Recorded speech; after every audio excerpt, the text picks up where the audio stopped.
안녕하세요. 행복한 일 연구소 부대표를 맡고 있는 공인노무사 민대숙입니다. 오늘은 도심권 서울특별시 노동자 종합지원센터와 함께 성희롱에 관한 이야기를 나눠보고자 합니다. 여러분들 성희롱 얼마나 알고 계신가요? 오늘 여러분들과 성희롱에 관해서 이야기를 나누고 성희롱 예방을 위해서는 무엇을 하여야 하고 하지 말아야 될지 그와 관련된 얘기를 나누겠습니다. 오늘 저희가 이야기 나눌 것은 성희롱 실태조사 결과를 잠깐 보고요. 그리고 성희롱이란 무엇이며 판단 기준은 어떠한지, 그리고 실질적으로 어떠한 것들이 성희롱으로 인정받고 있는지 성희롱 사례들을 살펴보고요. 직장에서 성희롱이 발생했을 때 어떠한 조치를 취하여야 되는지 그와 관련된 이야기를 나눠보는 걸로 강의를 마무리할까 합니다. 성희롱 실태조사를 먼저 보실까요?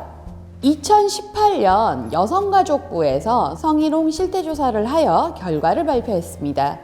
2018년이라니 너무 옛날 얘기 아니야? 이렇게 생각하실 수도 있지만 우리 법에서 여성가족부가 3년마다 성희롱 실태조사를 하게 되어 있습니다. 그래서 아쉽게도 지금 가장 최근의 자료가 2018년도여서 2018년도 전체 국민의 대상으로 여성가족부에서 조사한 성희롱 실태조사에서는 어떠한 얘기들이 나왔는지를 한번 살펴보도록 하겠습니다. 일단 여러분들이 성희롱 피해와 관련해서 보시면은 지난 3년간 전체 응답자의 8.1%가 성희롱 피해 경험을 겪었다라고 응답하였고요. 특성별로 보면은 개인의 특성에 따라서 많이 다른 걸 보실 수 있습니다. 여성이 남성보다 14.2%로 3배 정도 가까운 피해 경험을 보여주고 있고요. 한편으로는 비정규직이 정규직보다 더 높은 피해 경험을 보여주고 있습니다. 그래서 저희가 고용 형태가 불안할수록 성희롱 피해도 많이 당하는구나 이를 확인할 수가 있습니다. 연령대를 보시면 20대, 30대, 40대, 50대 이렇게 어릴수록 성희롱 피해 경험이 높다 나타나고요. 그리고 업종에 있어서는 사회서비스업, 개인서비스업 그래서 서비스업에서 성희롱 피해 경험이 높은 걸로 나타나고 있습니다. 행위자와 관련된 걸 보실까요? 밑에 여러분들이 보시면은 성희롱 행위자의 성별과 성희롱 행위자와 피해자는 어떠한 관계였는지가 나옵니다. 성희롱 행위자와의 관계를 보시면 상급자가 61.1%로 가장 높게 나타납니다. 저희가 어떠한 기관에서 성희롱 피해 경험을 질문하더라도요. 성희롱 피해 경험과 관련해서 상급자가 성희롱을 했다라는 게 60% 이상 나타납니다.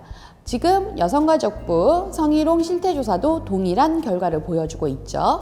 한편으로는 성희롱 행위자 성별이 남성이 83.6%로 여성보다 훨씬 더 높은 비중인 것을 보실 수가 있습니다. 자, 요약하자면 여성보다 남성이 성희롱 피해 경험은 적은데 행위자는 남성이 높은 것으로 나타나서 아직까지 우리 사회에서 성희롱 피해와 관련돼서는 주로 남성이 여성에게 하는데 남성의 지위는 상급자인 경우가 많더라라는 것들을 확인할 수가 있습니다. 성희롱 발생 장소를 한번 보시죠. 우리가 성희롱 발생 장소와 관련해서 보실 수 있는 게 회식 장소가 43.7%입니다. 그리고 사무실 내가 36.8%로 근무하는 장소보다는 오히려 직장 밖에서 성희롱 피해 경험이 높게 나타나고 있죠. 한편으로는 코로나19의 영향으로 재택근무나 유연근무제가 늘어나면서 회식이 많이 줄었는데요. 성희롱 피해 경험은 줄어들 수 있는 반가운 소식일 수도 있겠네요. 자, 2차 피해 경험을 보시죠. 2차 피해 경험은 성희롱 피해자에게 주변에서 또는 행위자가 모함을 한다 아니면 성희롱 피해자가 뭔가 잘못한 것이 있다라는 식으로 성희롱 피해자를 비난하는 행위를 주로 2차 피해라고 이야기합니다. 2차 피해 경험과 관련해서 응답자의 27.8%가 주변인들로 인해서 주변인들의 비난으로 힘들었다라는 응답을 보여주고 있어서 성희롱 피해뿐만 아니라 성희롱 2차 피해 경험도 심각하게 나타나고 있다, 보여지고 있고요. 한편으로 저희가 지금 오늘 성희롱과 관련된 이야기를 나누는 그러한 목적이 지금 밑에 그림에서 나오는데요.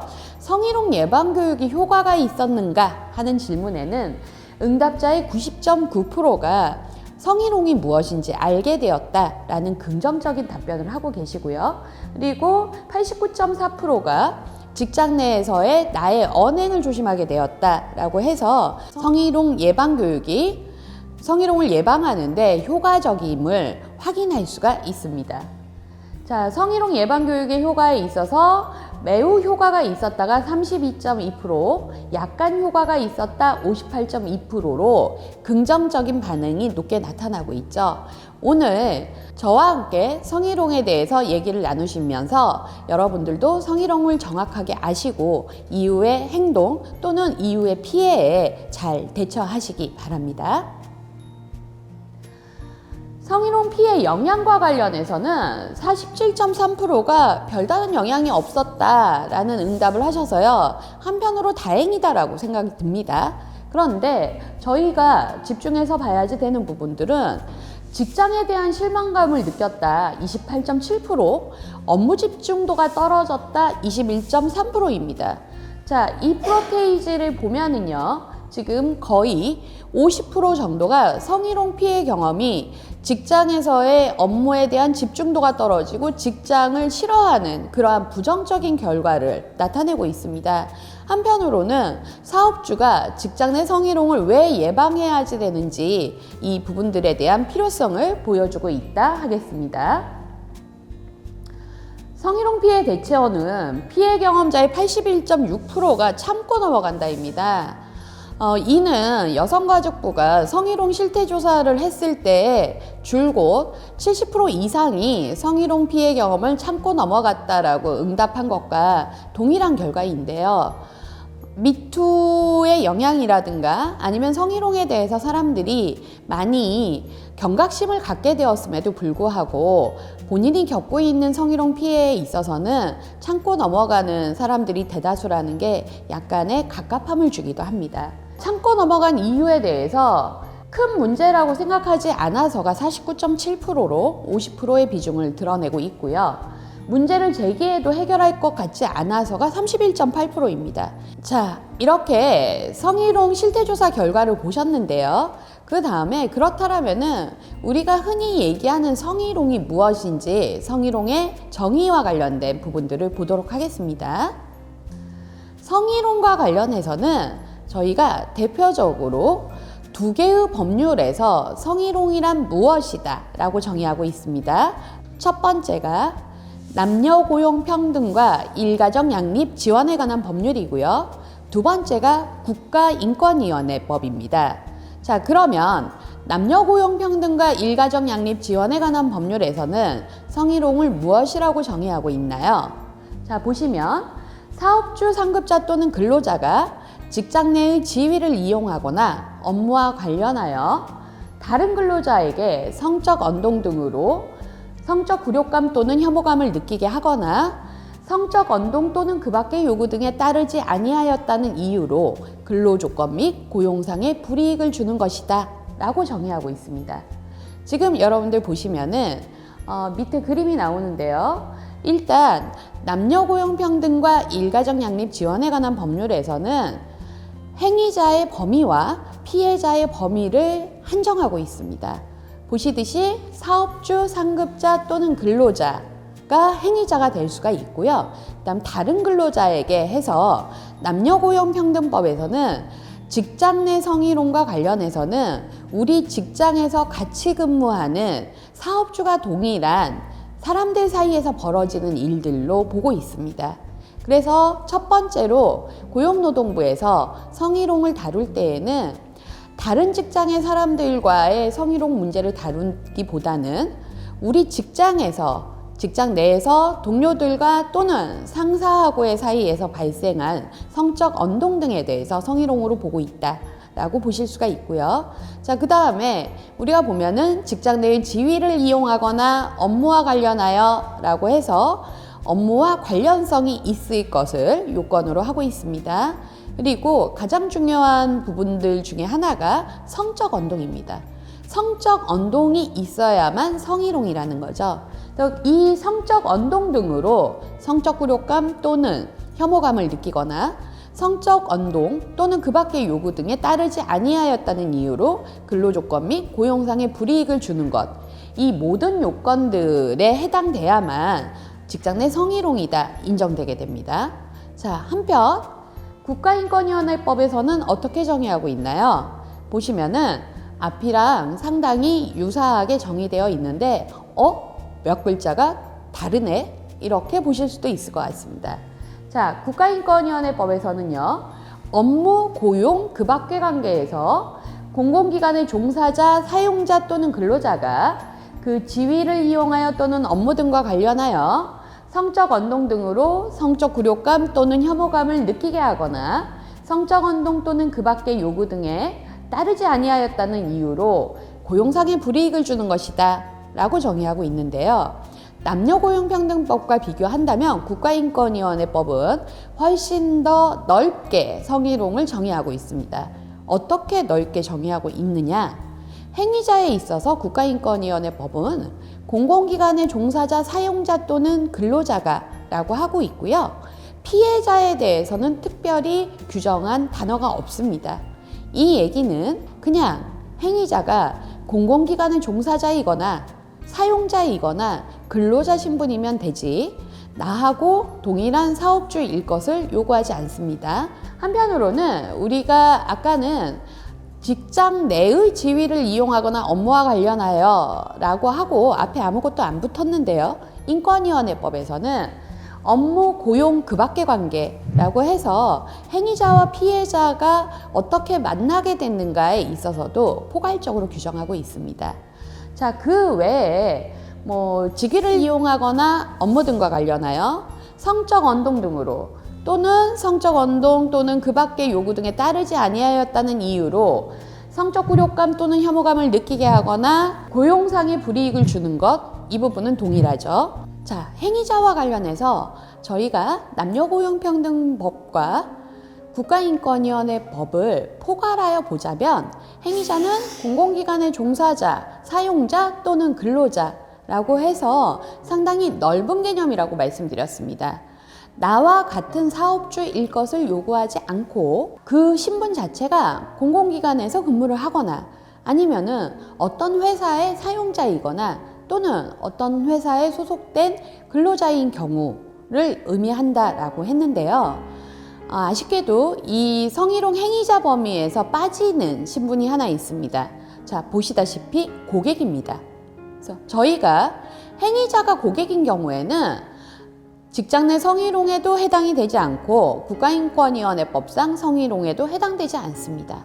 자, 그렇다면 고객이 성희롱을 하는 경우는 많을까요? 적을까요? 네, 많습니다. 그럼 근로자는 근무하다가 고객한테 성희롱을 당한 경우에 참고만 있어야 할까요? 아닙니다. 다행히 남녀고용평등법에서는 고객이 성희롱을 한 경우에 사업주가 어떠한 조치를 하여야 하는지를 규정하고 있습니다. 자, 보시다시피 남녀고용평등과 일가정양립 지원에 관한 법률 제14조의 2에서는 사업주는 고객 등 업무와 밀접한 관련이 있는 사람이 업무 수행 과정에서 성적인 언동 등을 통하여 근로자에게 성적 굴욕감 또는 혐오감을 느끼게 하여 해당 근로자가 그로 인한 고충 해소를 요청할 경우 근무장소 변경, 배치 전환, 유급 휴가의 명령 등 적절한 조치를 하여야 한다. 이렇게 규정하고 있고요. 그렇게 해서 고객으로 발생한 성희롱 피해에 있어서 노동자가 추스릴 수 있도록 근무 장소를 변경하거나 아니면 유급 휴가를 주거나 아니면 배치 전환을 하는 식으로 노동자 보호와 관련된 조치를 마련하고 있습니다.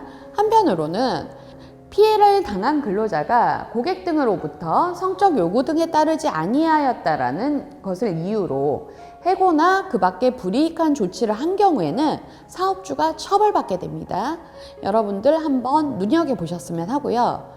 자, 이것보다 조금 더 강력하게 고객의 행위를 규율하고 있는 법이 있습니다. 산업안전보건법입니다.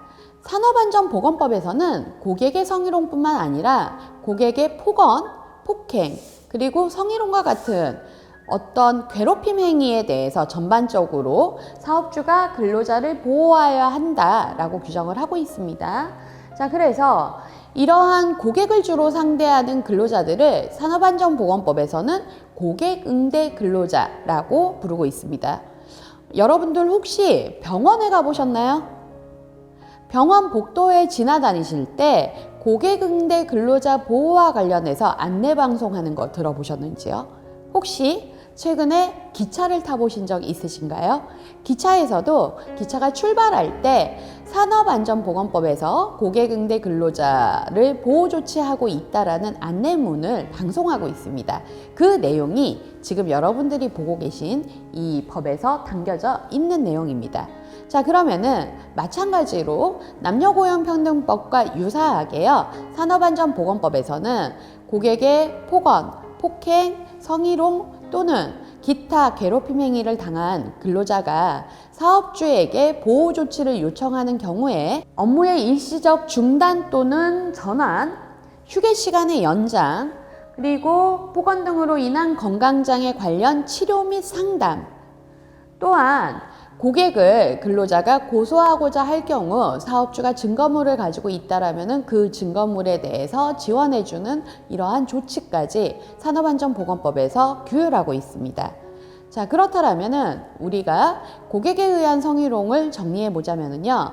만약에 여러분들이 고객으로부터 성희롱을 당하셨다라고 한다면은 남녀고용평등법 또는 산업안전보건법에 따라 사업주에게 업무의 일시적인 중단 또는 배치 전환 또는 유급휴가의 명령 아니면 휴게 시간의 연장 등 보호 조치를 해달라고 요청하실 수가 있습니다.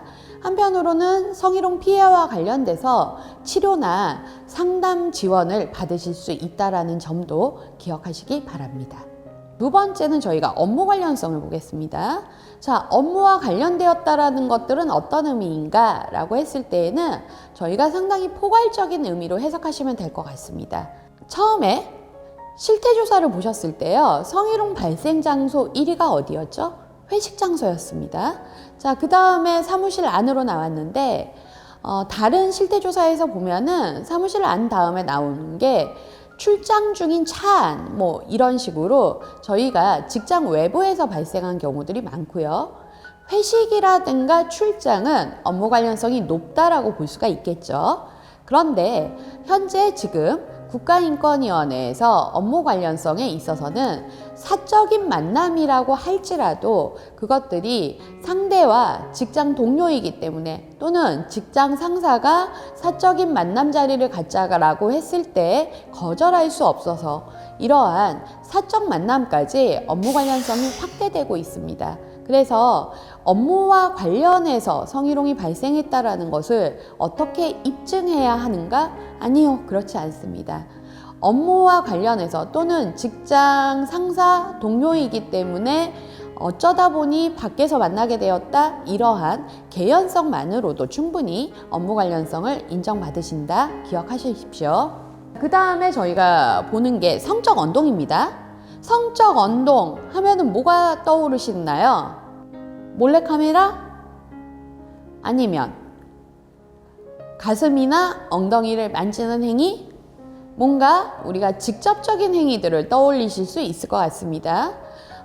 예를 들면 고용노동부 시행규칙에서는 육체적 행위 중에 하나로 블루스를 추자고 하는 행위 이렇게 들어가 있습니다만 어떻게 보면은 지금 블루스를 추는 행위는 너무 옛날의 성희롱 행위인지도 모르겠습니다. 이렇게 말씀드리는 이유는 성적 언동이 지금 상당히 약한 수준까지 성적 언동으로 보고 있기 때문입니다. 자, 성적 언동의 예시를 볼까요? 언어적 성희롱과 육체적 성희롱이 지금 나오고 있는데요. 육체적 성희롱 보시면은 어깨를 치거나 어깨 동무를 하는 행위, 또는 머리를 쓰다듬고 볼을 만지거나 꼬집는, 그래서 어떤 상대방의 신체 부위를 일정 정도 여러 차례 접촉하는 것 자체가 성적 언동으로 인권위원회에서 인정된 사례가 있습니다. 한편으로는 언어적 성희롱과 관련해서 보시면은요, 사귀자, 애인하자, 데이트 신청하는 것과 같은 발언도 성적 언동으로 인정된 사례가 있고요. 오늘은 더 이쁘네. 자, 여기까지. 오늘은 더 이쁘다 칭찬했습니다. 이게 성적 언동인가요? 오늘은 더 이쁘네 한마디만으로는 성적 언동이 성립하지 않을 수 있을 것입니다. 그런데 처음에는 오늘은 더 이쁘네, 그러다가 어느 날은 여자는 뽀얘야 이쁘다 라는 말을 하더니 또 언젠가는 주말에 시간이 있느냐라고 하면서 점점 나한테 이성적인 관심이 있구나 라는 느낌을 주게 됩니다. 이러한 경우도 국가인권위원회에서 성적 언동으로 인정했습니다. 자, 한편으로는 밑에 보시면 핫팩을 가슴에 품고 다녀라 라는 말이 있습니다. 핫팩을 가슴에 품고 다녀라. 따뜻하게 하고 다니라는 말인가 보네. 뭐가 문제가 될까? 구체적으로 보면은요, 여직원이 저는 추위를 많이 타서 벌써부터 핫팩을 주머니에 넣고 다녀요 라고 얘기하니 상사가 이렇게 얘기합니다. 왜 핫팩을 주머니에 넣고 다녀? 너는 가슴에 넣고 다녀야지. 자, 이건 무슨 얘기일까요? 우리가 그냥 눈으로 읽었을 때는 핫팩을 가슴에 품고 다녀라 라는 이야기는 걱정하는 말인 줄 알았더니 가슴이 작다고 놀리는 말이었습니다. 신체 부위에 대해서 비하하는 또는 신체 부위를 언급하면서 놀리는 행위 자체도 성적 언동으로 인정된 것으로 볼 수가 있겠죠. 자, 그 다음 우리 성적 굴욕감 또는 혐오감을 느끼거나 보시겠습니다. 여기서 가장 중요하게 보셔야지 되는 것은 느낀다라는 겁니다. 저희가 성희롱을 정의할 때 성적 굴욕감 또는 혐오감을 느낀다라고 표현을 하다 보니 일반적으로는 피해자가 굴욕감이나 혐오감을 느꼈다라고 하면은 무조건 성희롱이 인정되는 거 아니냐라는 오해들을 하십니다. 물론 피해자가 성적으로 굴욕감이나 혐오감을 느꼈기 때문에 당연히 성희롱에 대해서 문제 제기를 했겠죠. 하지만 저희가 성적 굴욕감이나 혐오감을 느낀다와 관련해서 보셔야지 되는 것은 일단 행위자가 어떠한 의도, 어떠한 생각을 가지고 그 행위를 했는가는 중요하지 않고 피해자 관점에서 피해자가 무엇을 느꼈는가가 중요하다. 자, 그리고 두 번째는 단순히 그 피해를 경험한 피해자가 느꼈다가 중요한 게 아니라 합리적인 피해자 관점에서도 성적 굴욕감 내지는 혐오감이 느껴져야 한다라는 겁니다. 자, 합리적인 피해자의 관점과 성인지 감수성을 가져야 한다라는 대법원 판례가 나온 적이 있었는데요. 그 내용은 그러합니다. 대학 교수가 여학생 2명을 성희롱했다 이 이유로 대학교에서 해임됩니다. 이와 관련해서 고등법원에서는 여학생들이 학교를 졸업하고 난 다음에 일정 정도 시간이 지나고 난 다음에 했고, 그리고 한 명의 여학생은 대학 교수가 자신을 뒤에서 감싸는 행위를 했다라고 했는데 익명의 수업 평가에서도 그 교수 평가를 좋게 줬다. 그리고 교수가 이쁘니까 나랑 사귀자 또는 엄마를 소개시켜달라 라는 언어적 성희롱을 했다라고 하는데 평상시 교수와 학생들은 상당히 친근한 사이였다. 그러한 이유로 첫 번째 여학생의 성희롱을 부인합니다. 두 번째 여학생의 경우는 졸업할 때 교수실에 찾아가서 추천서를 써달라고 하니까 교수님이 내가 추천서 써주면 너 뭐 할래? 볼에 뽀뽀라도 할래? 이렇게 얘기한 건을 대학교에 진술한 바 있습니다. 이와 관련해서 대학교에서 성희롱 피해 경험을 말한 것 외에는 다른 어떤 자리에서도 공식적으로 그 진술을 하기를 원하지 않은 두 번째 여학생은 진술의 신빙성에 의심이 간다 라고 고등법원에서는 해고가 부당하다라는 결정을 내립니다. 자, 그렇다면 대법원에서는 어떠한 결정을 내렸을까요? 판사가 성희롱 사건을 다룰 때에는 성인지 감수성을 가져야 한다, 이러한 말을 합니다. 자, 그럼 여기서 말하는 성인지 감수성은 무엇이냐라고 했을 때, 여학생들의 관점으로 보았을 때 학교에서 대학 교수와 계속 생활하는 가운데에 있어서는 성희롱 피해를 직접적으로 이야기하기 힘들었을 것이다. 두 번째, 학교를 졸업하고 나서야 문제 제기를 할 수 있을 만큼 우리 사회는 성희롱 피해와 관련된 2차 피해가 만연해 있다. 그래서 여학생들이 그때 당시 성희롱 피해를 진술하였다라고 해서 고등법원 판사가 진술의 신빙성이 없다라고 판단하는 것은 성인지 감수성이 없고, 그 피해자 관점에서 합리적인 피해자라면 그때 당시에 성희롱을 문제 제기할 수 있었겠는가라는 관점이 결여되었다라는 얘기를 합니다. 자, 그렇다면 이와 관련해서 여러분들 어떤 생각을 하시나요?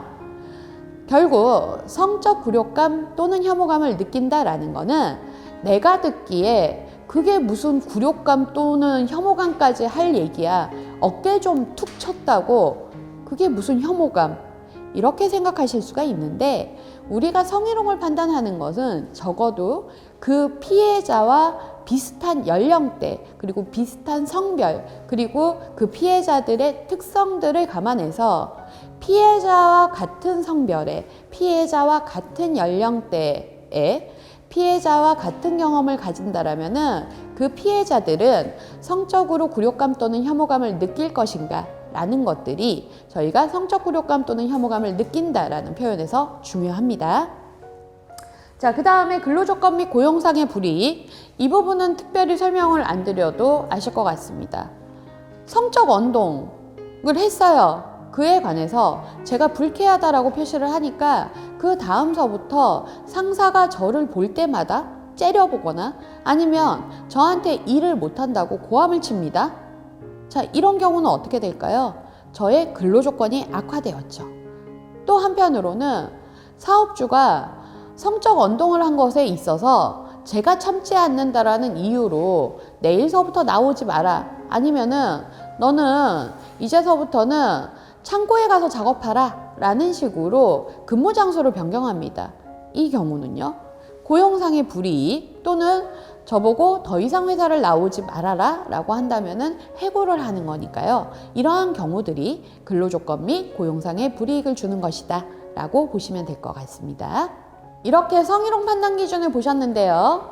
행위자에 대해서 살펴봤고요. 업무 관련성이 무엇인지, 그리고 성적 언동에는 어떠한 내용들까지 포함되는지, 그리고 성적 굴욕감 또는 혐오감을 느끼는 것, 근로조건 및 고용상의 불이익이 무엇인지에 대해서 살펴봤습니다. 그렇다라고 한다면은 우리 구체적인 성희롱 사례를 통해서 좀 더 체감해 볼까요? 성희롱과 관련해서 판단할 때에는요, 구체적인 사정, 그리고 당시에 무슨 일이 있었는지를 정확하게 고려하여 성희롱을 판단하도록 되어 있습니다. 각각의 사례들을 보시죠. 국가인권위원회는 성희롱이라고 인정한 사례를 국민들에게 공개하고 있습니다. 그래서 여러분들한테 소개시켜드릴 성희롱 사례에는 국가인권위원회에서 인정한 성희롱 사례가 많습니다. 첫 번째는요, 요양원의 간호조무사와 사회복지사 사이에 발생한 일입니다. 간호조무사와 사회복지사가 사회복지사의 차를 타고요, 외근을 나갔습니다. 바자회에 쓸 물품을 사러 가는 길이었는데요. 단둘이 차 안에서 돌아오는 길에 이태원을 지나게 됩니다. 이태원에서 신호가 걸려서 횡단보도 앞에 멈춰서서 사회복지사가 외국인 남성들이 지나가는 걸 봤습니다. 그러면서 옆에 앉은 간호조무사한테 그러한 얘기를 합니다. 한국 여자들이 외국 남자들을 좋아하는데 그게 커서 좋아한다. 간호조무사가 아무런 말도 못했습니다. 자, 이 간호조무사가 요양원에 들어와서 사회복지사가 오늘 같이 외근을 나갔는데 이러한 얘기를 했다라고 주변 동료에게 이야기했습니다. 그리고 국가인권위원회에 진정을 했죠. 간호조무사의 입장에서는 밀폐된 차 안에서 자기하고 그다지 친하지 않은 사회복지사가 그러한 이야기를 하는 것들이 성적으로 혐오감을 느낀 것이지요. 그와 관련해서 사회복지사는 뭐라고 했을까요? 나는 아무 생각 없이 언론에서 읽었었던 기사 이야기를 한 거다. 언론에서도 기사로 다루었었던 내용을 내가 이야기하는 것이 왜 성적 언동이고 그게 성적 혐오감을 느낄 만한가라고 따졌습니다. 국가인권위원회는 어떻게 인정했을까요? 당연히 합리적 피해자의 관점에서 여성인 피해자가 남성과 단둘이 차 안에 있는 상황에서 남성이 그런 식으로 직접적인 어떠한 얘기를 하는 것들은 한국 여성을 비하하는 느낌, 그리고 그거라고 얘기를 했지만 무엇을 의미하는지 뻔히 알 수 있다라는 점에서 합리적 피해자 관점에서는 성적 언동으로 인정할 만하고 성적으로 혐오감을 느낄 만하다. 성희롱이라고 인정한 사례입니다. 자, 밑에 보시면은 약간은 드문 사례입니다. 어떤 부분에서 드무냐라고 했을 때는 행위자, 피해자 모두 남성입니다. 행위자와 피해자가 모두 남성인데요. 나이 차이가 납니다. 자, 보시면은 사회복지시설 원장님이 행위자세요. 그리고 우리 지금 피해자는 공익근무요원입니다. 자, 우리 공익근무요원 하면은 어떤 모습이 떠오르시나요? 20대 아직 젊은 남성들이 떠오를 겁니다. 사회복지시설에서요, 직원 성별회를 했습니다. 1차로 하고 난 다음에 원장님이 여직원들은 다 집에 보내요. 여직원들은 다 집에 보내고 남자 직원들만 끌고 노래방을 갔습니다. 그리고 노래방에서 노래방 도우미를 불렀습니다. 노래방 도우미가 무엇인지 모르겠다라고 한다면은 저도 설명은 못 드려요. 어찌됐든 노래방 도우미를 불렀는데 공익근무요원은 그것조차 불편했었죠. 원장님이 그러시는 겁니다. 뭐해? 옆에 노래방 도우미가 있는데 노래방 도우미 좀 만지고 그래. 괜찮습니다. 아유, 이런 것도 어른이 가르쳐줘야지 돼 라고 하면서 원장님이 이 젊은 남성의 손을 자기 손으로 들어서 여성의 가슴을 만지게끔 합니다. 자, 이 사건으로 국가인권위원회에 진정을 한 사례죠. 어떤가요? 원장님이 자기 손으로 이 젊은 남성의 손을 다른 노래방 도우미 여성의 가슴을 만지게 한 게 성적 언동으로 느껴지시나요? 그리고 남성 입장에서 성적으로 굴욕감 또는 혐오감을 느꼈다라고 볼만한가요? 국가인권위원회에서는 20대의 젊은 남성이라면은 자기 마음대로 행동하지 못하도록 옆에서 원장이 그런 식으로 자신의 행동을 통제하는 것들, 특히나 여성의 가슴을 만지도록 한 것은 성적 언동에 해당하고 성적 굴욕감 또는 혐오감을 느낄 만하니 당연히 성희롱이다 라고 인정한 사례입니다. 그 다음에 보실 사례는요, 회식 자리에서의 성희롱입니다. 어떻게 보면 이 사례는 지금 왕왕 우리가 목격할 수도 있는 사건일 수도 있을 것 같습니다. 자, 내용을 보시면 그렇습니다. 본부 회식을 했는데요. 그 본부장님이 우연히 그 회식 장소에 오시게 된 거예요. 우연이에요. 그래서 본부 회식이라서 여러 직원들이 있었습니다. 근데 본부장님은 자기는 다른 약속에 있다가 왔다가 우리 부하 직원들이 회식을 하니까 반가운 마음에 인사를 하면서 테이블별로 돌아가면서 건배를 하셨고요. 그리고 여기가 남성들이 많은 회사였어요. 그래서 모든 남성 직원들을 수고한다라고 그 볼에 뽀뽀를 하셨습니다. 그런데 이 회식 자리에 20대 젊은 여성이 한 명 있었습니다. 자, 20대 이 젊은 여성과 본부장님은 몇 번 보지도 않은 사이예요. 본부장님도 테이블마다 돌면서 건배를 하고 그다음 남자 직원들 볼에 뽀뽀를 하고서는 딱 테이블에 오니까 어라? 젊은 여성이 있는 거예요. 그래서 이 여성에게는 그렇게 하면은 불쾌하겠지? 이렇게 생각을 했는데 그 여성 직원이 빼지 않고 그냥 그 자리에 가만히 서 있으니 그렇지, 남녀 차별하면 또 기분 나쁘겠지? 이렇게 생각하면서 다른 남성 직원들하고 동일하게 볼에 뽀뽀를 했다라는 겁니다. 자, 물론 여기에서 본부장님은 뭐라고 하셨냐면은 여성은 볼에 뽀뽀를 했습니다 라고 얘기를 했고, 본부장님은 서양식으로 볼과 볼을 맞부딪히는 정도지 뽀뽀를 하지는 않았다 라고 주장을 하셨습니다. 인권위원회에서 다룬 이 사건 어떻게 됐을까요? 예, 식당에 CCTV가 있어서 본부장님의 행동이 무엇이었는지는 확인이 됐고요.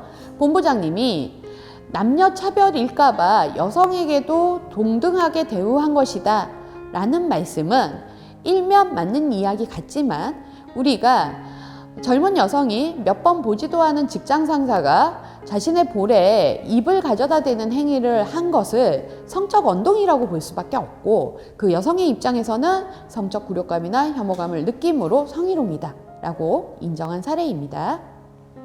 우리가 이전에는 성적 언동이라고 했을 때에는 직접적으로 언어적으로 심한 말을 한다거나 아니면은 약간 상스러운 말을 한다거나 또는 신체적인 접촉이 있는 경우를 이야기했습니다. 자, 그런데 지금은 어떻게 보면은 같이 근무하는 직장 동료를 이성으로서 성적 호감을 드러내는 것도 국가인권위원회에서는 성적 언동으로 해석하고 있습니다. 자, 보시면 직장 상사입니다. 직장 상사인데 팀장이고 기혼남이에요. 여성이요. 30대 여성이 이 회사에 새로 들어갔습니다. 그래서 처음에는 팀장님을 좋게 봤어요.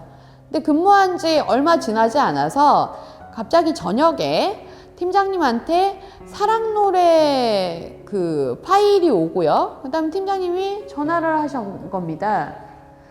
팀장님 뭐라고 하냐면 요즘 직장생활 16년 만에 위기다 라고 하시면서, 보시면 저녁 먹자고 하지 말자, 주말에 뭐 하냐고 묻지 말자, 카톡하지 말자, 이것만 지키면 되는데 안 됨, 고백만 받고 살았었는데 누구 좋아하는 게 이렇게 힘든 일이구나, 이런 생각, 이런 문자를 보냈습니다. 여성 입장에서는 기가 막히죠. 그래서 팀장님, 저는 그런 생각 없습니다, 정중하게 거절했습니다. 팀장님도 그래, 네 생각 잘 알았다. 그러더니 며칠 지나니까 나는 그래도 네가 좋은데, 그리고 내가 너한테 이러한 감정을 가지고 있는데 회사를 같이 다니는 건 안 될 것 같다, 내가 회사를 그만둘게. 이 여성이 팀장님 이게 그만둘 일인가요? 이러한 팀장님의 퇴사를 말리는 일이 있었습니다. 자, 그런데 이후에 어떤 일이 발생하느냐, 팀장님이 좋다고 고백하고 여성은 거절하고, 그러면 팀장님은 너나 나 둘 중에서 회사를 하나 떠나야지 되지 않겠냐, 이런 식의 얘기들이 반복됩니다. 결국 이 여성은 회사를 그만뒀고요. 국가인권위원회에 성희롱으로 진정하게 됩니다. 국가인권위원회에서는 기혼인 남성이 여성에게 직장 동료로 대하지 않고 계속 구애 행위를 하는 것은 여성의 입장에서는 성적 언동이며 성적으로 굴욕감, 혐오감을 느끼는 행위이다 라고 결정을 내렸습니다. 자, 지금 이렇게 말씀을 드리니까요, 이게 행위자가 유부남이어서 문제가 된 건이구나, 이렇게 오해하시면 안 됩니다. 공교롭게 국가인권위원회의 지금 구애 사건은 기혼남이 미혼인 여성에게 구애 행위를 한 거지만은요, 이게 둘 다 미혼이라고 할지라도 직장은 일을 하는 곳이죠. 근데 여성이 원치 않게 계속적으로 이성적 접근을 요구받는다라고 한다면은 이것은 성적 언동에 해당된다라는 겁니다. 이 점을 여러분들은 유의하셨으면 합니다. 제가 성적 굴욕감 또는 혐오감을 느낀다라는 표현과 관련돼서 많은 설명을 드렸는데요. 사례를 한번 보실까요? 자, 보시면은 33살의 영업부 대리가 있습니다. 근데 이 영업부 대리가요, 영업부에 과장님도 계시고 부장님도 계신데 자기 마음대로 합니다. 왜 그럴까요? 사장 조카예요. 어찌됐든 이 영업부에 22살 그 여성이 새로 들어오게 됩니다. 근데 이 남성이요, 33살 남성이 이 여성을 자꾸 귀찮게 굴어요. 달리 귀찮게 구는 건 아니고요. 어떤 때는 허리를 감싸 앉는 행위를 한 적도 있지만 주로 문제가 된 거는 안마를 하라는 거였습니다.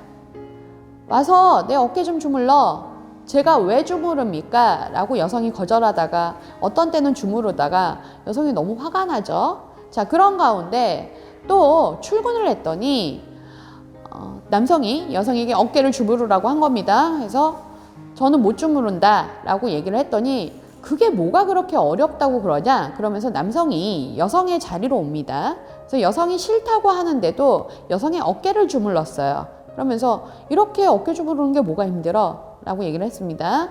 여성이 열받아서 직장 때려치고 성추행으로 고소했습니다.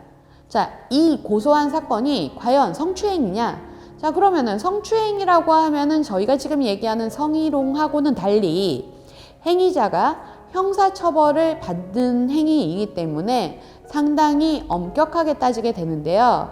여기에서도 중요한 건 성추행 또한 성적으로 피해자가 굴욕감이나 혐오감을 느낄 만한 행동이었는가가 상당히 중요하다라는 겁니다. 이와 관련해서 고등법원 판사는 그러한 얘기를 합니다. 아니, 이게 단둘이 있는 밀폐된 공간에서 여성의 신체를 접촉해가지고 여성이 겁을 먹은 것도 아니고 다 공개된 사무실에서 다른 사람들도 있는 가운데 여성의 어깨를 주물렀다. 여성의 가슴이나 엉덩이도 아니고 어깨를 주무른 거 가지고서는 성적 굴욕감이나 혐오감을 느꼈다라고 볼 수 없다. 고등법원 판사는 성추행을 부인합니다. 자, 이게 대법원으로 올라갔습니다. 대법원 판사가 무슨 얘기를 하냐면 아까 말씀드렸었던 합리적인 피해자의 관점을 얘기합니다. 대법원 판사는 20대 여성에게는 신체 부위의 어느 곳이나 가슴이나 엉덩이와 의미가 동일하다. 자기가 하지 말라고, 만지지 말라고 했음에도 불구하고 허락 없이 자신의 신체 부위에 손을 대는 것은 추행이 맞다.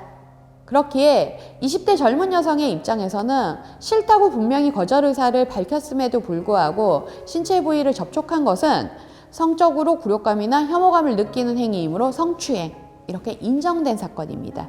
자, 이와 관련해서 보셨죠?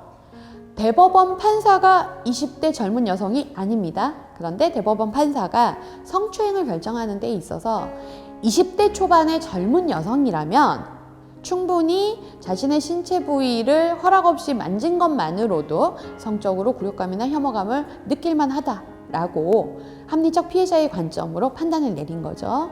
여러분들이 기억하실 만한 판례입니다. 직장에서 성희롱이 발생하면은 사업주는 어떤 책임이 있을까요? 성희롱은 누구든지 해서는 안 된다라고 아는 거 아닌가요? 그렇다면은 해서는 안 되는 행동을 함부로 한 근로자가 모든 책임을 지지, 내가 성희롱을 하라고 한 것도 아닌데 사업주가 무슨 책임을 지나? 이렇게 생각하실 수도 있습니다. 자, 그런데 우리 법원에서는 성희롱 행위자의 사업주도 성희롱 행위자에 대해서 충분히 예방조치를 취하지 못하거나 교육시키지 않았다라면은 관리자로서의 책임이 있다라고 보고 있습니다. 그와 관련된 사례입니다. 장애인 특수학교에서 남교사와 여교사 사이에 발생한 건입니다. 남교사는 당연히 여교사보다 나이가 많았고요. 젊은 20대 여교사한테 자꾸 집적거리는 겁니다. 말 걸고, 그 다음에 이것들이 약간 여성으로서는 좀 불쾌하고, 그래서 부장교사에게 여성이 불편하다라고 얘기합니다. 그랬더니 부장교사가 뭐라고 했냐면은 부장님이 알았어, 내가 알아서 처리할게 하고 남자 교사를 불러가지고서는 왜 여교사를 집적거리느냐고 혼내고 끝냅니다. 자, 이와 관련해서 여교사가 이러한 불편을 겪었다라는 것들이 교감과 교장한테 보고가 되지 않습니다. 그런 상황에서 방학 때 이 학생들이 야영을 가게 된 겁니다. 수련대회에 참가하게 되었는데요. 남학생도 가고자 했고 여학생도 가고자 했는데 여기가 장애인 특수학교잖아요. 그러다 보니까 인솔교사가 남교사 1명, 여교사 1명이 필요한 겁니다. 이 인솔교사 선정을 누가 했느냐? 부장교사가 했습니다. 이 부장교사가 이미 그 건은 끝났다라고 생각하셨는지 남교사와 여교사를 같이 야영대회 인솔자로 보냅니다. 자, 물론 이 야영대회를 갔을 때예요. 남자 숙소와 여자 숙소가 따로 있었습니다. 방이 따로, 2층 침대가 달린 방이 따로 있었는데요. 아무래도 학생들이 장애인이다 보니 자기 자리에 가서 자는 게 아니라 아무데나 빈 방에 가서 자다 보니까 남는 방이 없어서 남자 교사와 여자 교사가 한 방에서 2층 침대에서 자게 됩니다. 그런데 새벽에 이 남자 교사가 이 여교사를 추행하게 됩니다. 그런 사건이 벌어진 거죠.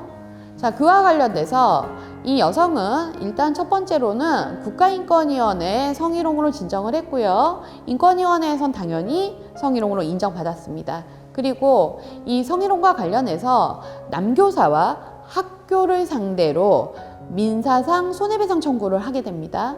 학교는 우리가 남교사의 그러한 성희롱 행위를 조장한 바가 없으니 우리는 책임이 없다라고 얘기했는데 법원은요, 이미 여성이 부장교사한테 얘기를 했고 거기에 대해서 충분히 성희롱을 방지할 수 있었음에도 불구하고 아무런 주의 없이 인솔자로 두 교사를 보낸 것만으로도 관리자가 주의 의무를 다하지 못했다.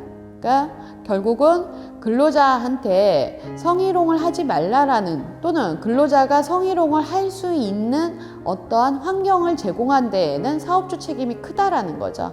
그래서 사업주에게도 손해배상 책임이 있다라고 인정한 사례입니다. 자, 여기에서 보면은 우리가 회사에서 발생한 성희롱과 관련해서요, 가벼운 건이라도 관리자가 자기 선에서 무마시키는 거 상당히 위험할 수 있다라는 거. 두 번째는 사업주가 성희롱 행위에 있어서도 내가 고용한 근로자이기 때문에 일정 정도 그 성희롱 피해에 대해서 책임지는 경우들이 꽤 늘고 있다라는 점도 유의하셔야 됩니다. 그 얘기는 결국 각각의 회사에서 또는 사업주가 성희롱 예방에 그만큼 힘쓰셔야 한다라는 이야기이기도 합니다. 자, 마지막으로 성희롱 사건 처리는 어떻게 법에서 규정되고 있을까요? 아까 우리 성희롱의 정의를 보셨는데요. 당연히 법에 성희롱의 정의를 두고 있기 때문에요. 성희롱을 어떻게 처리할 것인가 라는 것도 규정하고 있습니다. 남녀고용평등과 일가정 양립 지원에 관한 법률을 보시면은요, 성희롱 발생 시 조치가 있습니다. 자, 차례대로 보시면은요, 첫 번째, 누구든지 성희롱 발생 사실을 신고할 수 있습니다. 자, 그리고 사업주가 성희롱 발생 사실에 신고를 받거나 아니면은 사업주가 성희롱 발생 사실을 인지한 경우, 우연히 알게 된 경우에는 지체 없이 조사할 의무가 있습니다. 자, 그리고 조사 과정 중에서요, 피해 근로자 또는 피해를 주장하는 근로자에 대해서 보호 조치를 하게 되어 있습니다. 무슨 얘기냐면은 아직 성희롱인지 아닌지 회사에서 조사하고 있는 과정이라고 할지라도요, 피해자가 조사 과정 기간 동안 성희롱 행위자와 분리되고 싶다라고 했을 때에는 피해자의 요청이 있는 경우 피해자의 의사를 물어서 피해자의 근무 장소를 변경하거나 피해자에게 유급휴가를 주는 등 피해자 보호 조치를 할 의무가 있습니다. 자, 이렇게 조사를 거치게 되면 결국 사실관계를 확인할 것이고요. 사실관계를 확인하면 성희롱인지 아닌지 판단될 것입니다. 자, 조사를 하여서 성희롱이 인정되었다라고 한다면은 사업주는 즉시 피해자 보호 조치를 해야지 되고요. 그리고 행위자에 대해서는 징계, 근무 장소의 변경 등 필요한 조치를 취하도록 되어 있습니다. 여기에서 보시면은 우리가 일반적으로는요, 성희롱이 발생하고 행위자와 피해자가 같이 업무를 하는 것들이 피해자한테 안 좋다라고 판단하는 경우에 주로 행위자의 근무 장소를 변경하게 됩니다. 근데 간혹 가다가는 피해자가 저는 지금 이 자리에서 계속 근무를 했을 때에는 피해 경험이 계속 떠오를 것 같고 2차 피해도 염려되어서 다른 곳으로 가고 싶습니다 라고 요청할 수 있습니다. 그래서 피해자 보호 조치와 관련해서는 성희롱 인정을 받은 피해자에 대해서는 피해자가 요청을 하면은 근무 장소의 변경 또는 유급휴가의 명령 등 적절한 조치를 취하도록 남녀고용평등법에서 규정하고 있고요. 그다음에 말씀드렸듯이 행위자에 대해서 징계, 근무 장소의 변경 등 필요한 조치입니다. 자, 여기에서 보시면은 행위자한테 다양한 조치를 내릴 수가 있다라는 것들을 확인하실 수 있습니다. 사업주가 적절하게 조치하지 않은 경우에 과태료 처분을 받게 되어 있고요.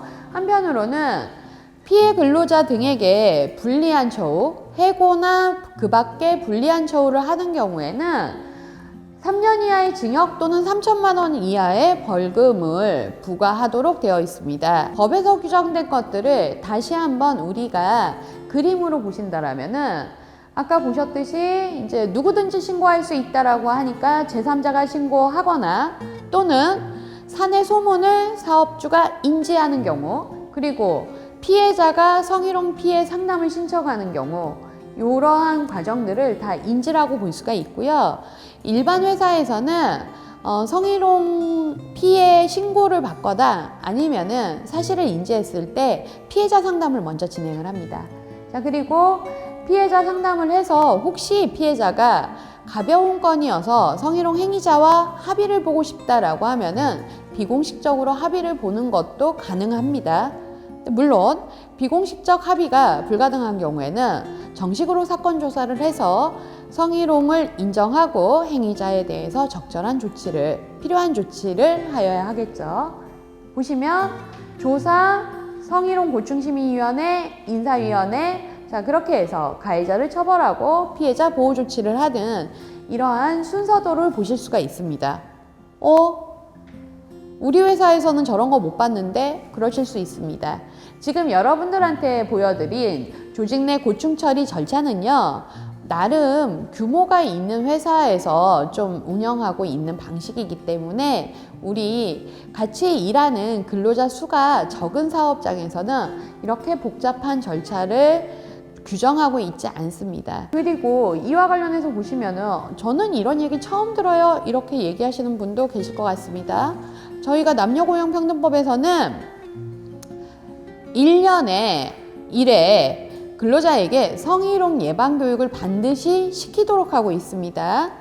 1년에 1회 근로자에게 성희롱 예방 교육을 실시하지 않는 경우에는 500만 원 이하의 과태료를 부과하도록 되어 있습니다. 그런데 우리 회사에서는 성희롱 예방 교육을 이렇게 강의 방식으로 받은 적이 없는데요. 누군가는 이렇게 질문하실지도 모르겠습니다. 애석하게도 현재 남녀고용평등과 일가정 양립 지원에 관한 법률에서는 사업장이 동성으로만 구성된 경우, 사업주서부터 근로자가 다 남성인 경우 또는 다 여성인 경우, 그리고 사업장에서 근로자 숫자가 10명 미만인 경우에 있어서는 강의 방식 또는 뭔가 근로자들하고 직접적인 교육 방식을 하지 않고 예방 교육 자료를 배포하는 것만으로도 성희롱 예방 교육을 했다라고 인정하고 있습니다. 그래서 여러분께서 지금 현재 근무하고 계신 회사의 규모가 작거나 또는 사업주서부터 근로자들이 다 남성이거나 여성인 경우에는 강사를 초빙하여 강의하는 방식으로 성희롱 예방 교육을 못 받으셨을 수도 있습니다. 네, 아까 보셨듯이 저희가 성희롱 예방 교육의 효과는 실태조사 결과에서도 나왔죠. 그렇기 때문에 우리 회사에서 직접적으로 성희롱 예방 교육 자료를 나눠주는 등 소극적으로 성희롱 예방을 한다. 그러면은 나도 그 정도에 머물러야지. 그런 것들이 아니라 성희롱과 관련돼서는 상당히 많은 부분들이 변화되고 있으니까요. 여러분들께서 적극적으로 자료를 찾아보시는 것도 권장해 드립니다. 지금 국가인권위원회에서요, 최근에 성희롱 진정 사건으로 많이 들어오는 게요, 2차 피해와 관련된 사건이 늘고 있습니다. 그래서 아마 이후에 여러분들이 성희롱 예방교육 강의에서는 국가인권위원회에서 인정한 성희롱 2차 피해 사례를 접하실 수도 있을 것 같습니다. 그러면은 우리가 2차 피해가 무엇인지 알아야지만 그러한 행동을 하시지 않겠죠. 그래서 성희롱 2차 피해가 무엇인지, 어떠한 것을 성희롱 2차 피해를 주는 행위, 성희롱 2차 가해 행위라고 하는지를 살펴보시겠습니다. 구성원이 하는 2차 가해 행위만 모았습니다.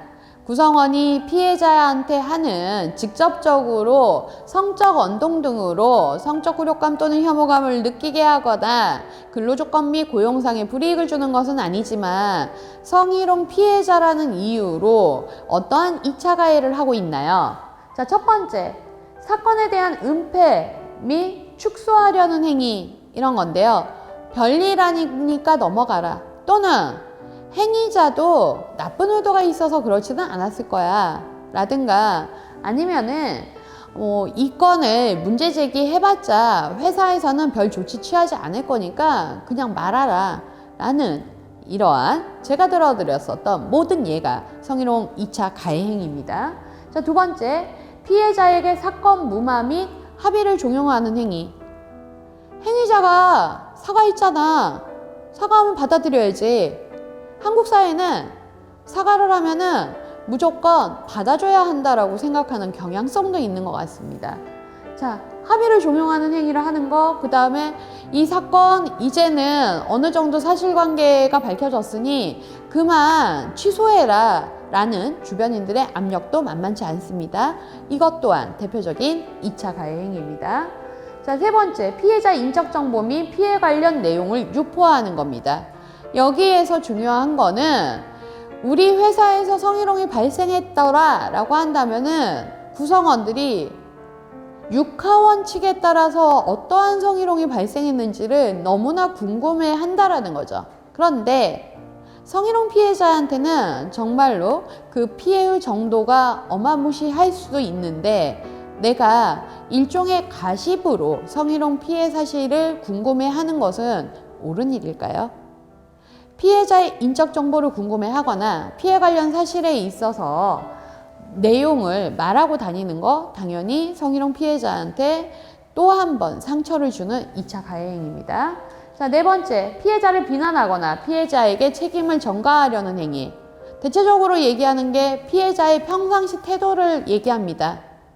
피해자가 무언가를 제공했기 때문에 성적 언동을 하는 경우 없습니다. 행위자가 어떠한 고의성을 가지거나 아니면 행위자가 자신이 하는 행동이 잘못된 것인지를 모르기 때문인 거지, 이게 피해자가 유발했다라는 피해자 유발론도 대표적인 2차 가해 행위입니다. 자, 그 다음 다섯 번째, 행위자를 옹호하거나 두둔하는 행위. 행위자를 옹호하거나 두둔하는 행위는 대체적으로 그렇죠.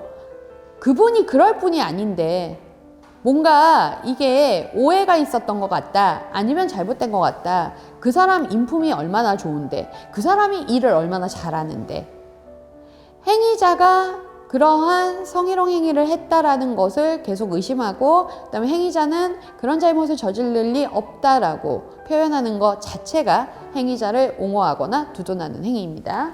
자, 그리고 여섯 번째, 피해자에게 피해 사실 언급 및 피해 사실을 확인하려는 행위. 나 우연히 지나가다가 들었는데 얼마 전에 너 안 좋은 일이 있었다며? 그래서 얼마나 힘들었니? 피해자한테 힘이 되는 행동일까요? 내가 직접 경험해 보지 않은 사람의 입장으로서는 누군가 불행한 일을 겪었으면 그 불행한 일에 대해서는 당연히 위로를 표현해야 하는 거 아닌가라고 생각하실 수도 있지만은요, 성희롱 피해자의 입장에서는 자신의 피해 사실을 누군가한테 알리고 싶다라고 한다면은 그 피해자가 직접적으로 할 겁니다. 왜냐? 이 성희롱 피해를 중단하기 위해서 또는 성희롱 행위를 한 행위자를 처벌하기 위해서 회사에 또는 고용노동부에 국가인권위원회에 진정할 정도로 적극적인 행동을 하는 사람이 피해자이거든요. 그래서 어줍지 않게 피해자에게 피해 사실을 묻거나 위로하려는 행위 또한 2차 가해 행위입니다. 자, 그리고 일곱 번째, 피해자 및 조력자에 대한 업무 배제 및 업무상 불이익 조치. 피해자 또는 피해자를 도와준 조력자에 대해서 따돌리거나 아니면은 업무적으로 불이익을 주는 경우 상당히 많았습니다.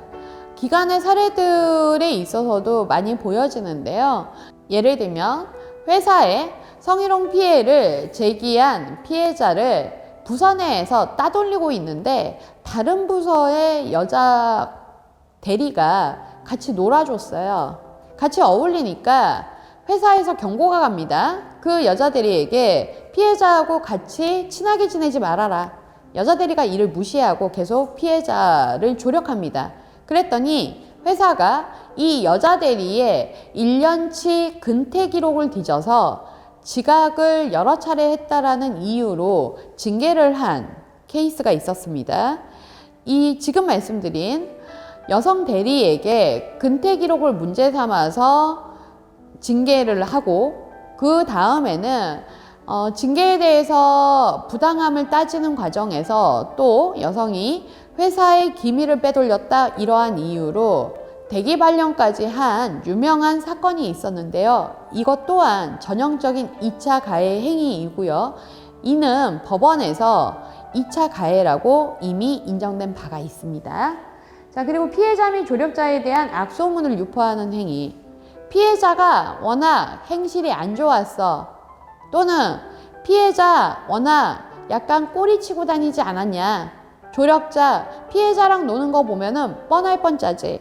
이러한 부분들이 다 2차 가해 행위가 될 수가 있습니다. 자, 그 다음에 마지막으로 피해자 및 조력자에 대한 업무의 활동에서의 배제 및 따돌리는 행위가 들어갈 수가 있는데요. 지금 보시면은 우리가 여기에서 7번째, 8번째, 9번째는 직장 내 괴롭힘 행위이기도 합니다.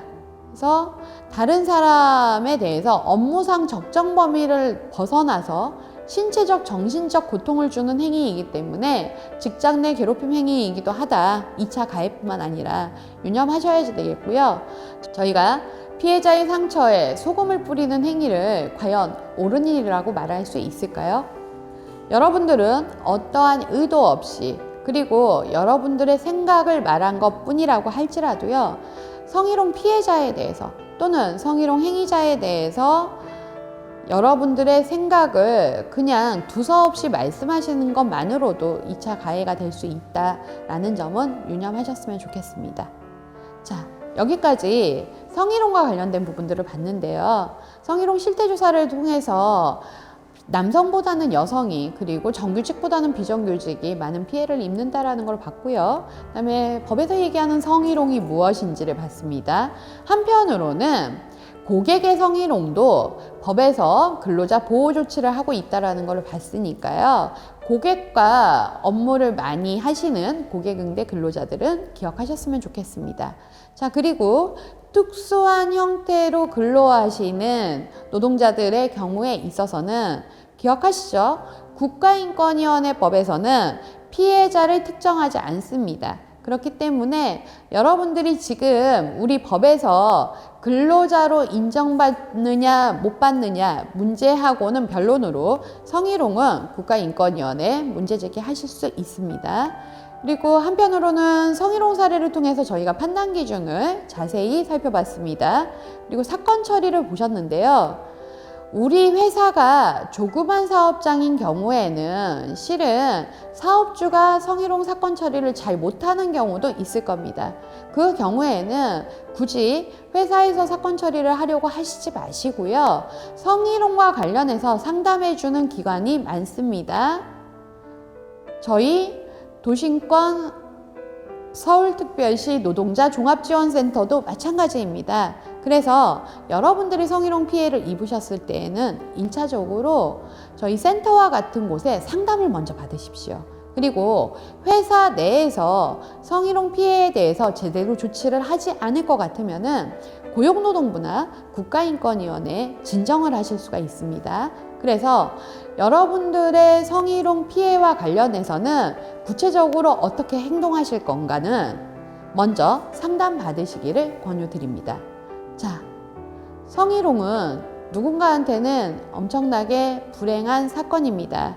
그렇기 때문에 내가 다른 사람한테 단순히 못된 행동을 하지 말아야 한다라는 것들이 아니라 내 행동을 조심할 필요가 있고요. 한편으로 성희롱이 왜 발생하는가 라고 했을 때에는 상대방에 대한 존중이 없기 때문이라고 봅니다. 내가 이렇게 행동해도 상대방은 나한테 대들지 못한다, 또는 나는 이게 편하니까 상대방도 이해해 주겠지, 이러한 상대방을 존중하지 않는 행동들이 성희롱에 있어서는 많이 발견되기도 합니다. 그래서 여러분들께서 진정으로 성희롱을 예방해야 한다라고 생각하신다면은 지금 옆에 계신 동료들, 그 다음에 같이 일하는 모든 분들에 대해서 존중해주는 마음을 갖추시기 바랍니다. 감사합니다.